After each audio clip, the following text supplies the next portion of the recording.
भक्ति, भजन और प्रवचन के अद्भुत संगम में डूबने के लिए सब्सक्राइब करें आस्था टीवी के YouTube चैनल को और ताज़ा अपडेट के लिए बेल आइकॉन पर क्लिक करना न भूलें। माताओं को भगवान ने बहुत अच्छी दी है, बताओ क्या?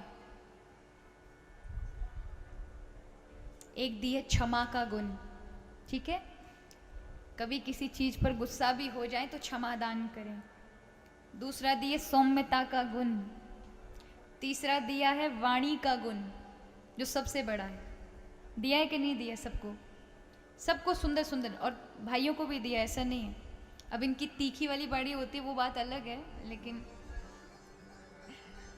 माताओं को विशेष कर दिया है। अगर ट्रेन में जाएं तो भाई लोगों को सीट कम मिल सकती है, लेकिन माताओं को तुरंत मिल जाती है। ये बोलती इतने प्यार से, भाई साहब थोड़े से हमारी टिकट नहीं हो पाई है क्लियर, आप प्लीज़ एक सीट दे दें, थोड़ा सा, बस इतने से दूर पे तो जाना है, भाई साहब भाई साहब। तो बेचारे पुरुष भाई भी पिघल जाते। उन्होंने कहा ठीक है बहन जी बैठ जाओ। वो खुद इतने से चौड़ कर बैठे होंगे तो वो ऐसे हो जाएंगे, बहन जी बैठ जाए, आप आराम से बैठ जाए। और हमारे भाई लोग तो होते हैं बड़े तनक के, बोलते हैं अरे सीट खाली करिए ना, हम भी बैठेंगे। तो क्या होता है, भाई लोग ऐसे बैठे होते, कोई सीट पर ऐसे बैठा होगा तो वो ऐसे बैठ जाएंगे, नहीं है सीट जाओ, नहीं खाली करेंगे।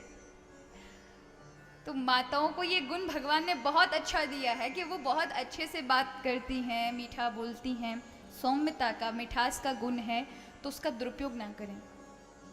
खासकर घरों में कलह कराने के लिए तो बिल्कुल भी ना करें। ऐसा कोई कार्य ना करें कि भगवान को भी आप पर ये आए कि मैंने इनको मिठास का गुण दिया, इनको वाणी दी, लेकिन ये एक दूसरे में लड़ाई झगड़े कराने के लिए उस वाणी का उपयोग करती हैं। कभी इस वाणी का सदुपयोग दूसरों के घर जोड़ने में, दूसरों के मन के अशांति को खत्म करने के लिए नहीं कहा, तो फिर ये वाणी दोबारा आपको नहीं मिलेगी। इस बात का याद रखिएगा। कर्कश हो जाएगी और इसी वजह से आपका स्वभाव बिगड़ जाएगा। स्वभाव बिगड़ने से आपकी बुद्धि बिगड़ जाएगी, और बुद्धि बिगड़ जाती जिसकी, उसके यहाँ नाश हो जाता है। क्या होता है? बुद्धि प्रणश्यति, तो नाश हो जाता उस व्यक्ति का।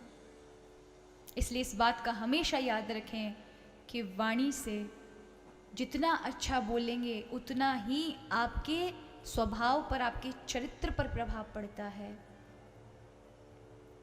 कभी कभी आप, कोई अच्छा हृदय वाला होगा, सौम्य हृदय वाला होगा, अगर कभी किसी को क्रोध में आकर गलत भी बोल देता है ना, तो उसे 10 बार पश्चाताप होता है कि मैंने कुछ गलत कर दिया, मुझे ऐसे नहीं बोलना चाहिए था। अगर वो व्यक्ति मुझे मिलेगा ना तो मैं अवश्य उसे क्षमा याचन मांग लूँगा। और सोचते ही रह जाते हैं। वो 2 शब्द, कौन से इंग्लिश में वर्ड है ना, सॉरी, माफ़ी, वो बोलने में सालों साल निकल जाते हैं और पूरी दुश्मनी बनी रहती है। केवल एक शब्द बोलना पड़ता है, माफ़ी चाहते, भैया हमसे उस दिन गलत हो गया, माफ़ कर दें आप।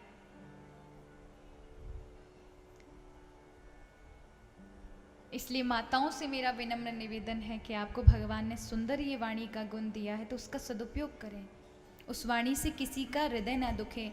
एक बात का हमेशा पालन कीजिएगा, जो शब्द आप अपने लिए नहीं सुन सकते तो आपका कोई अधिकार नहीं बनता किसी दूसरे को वो शब्द सुनाए।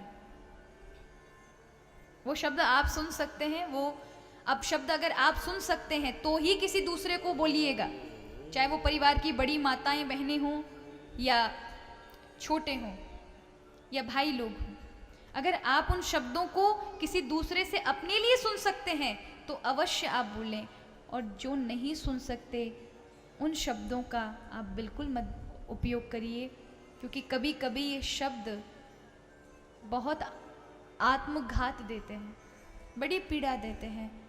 एक व्यक्ति को इतना कष्ट किसी दुख में नहीं मिलता जितना ये शब्दों के बाण जो होते हैं ना हमारा, ये दे देते हैं।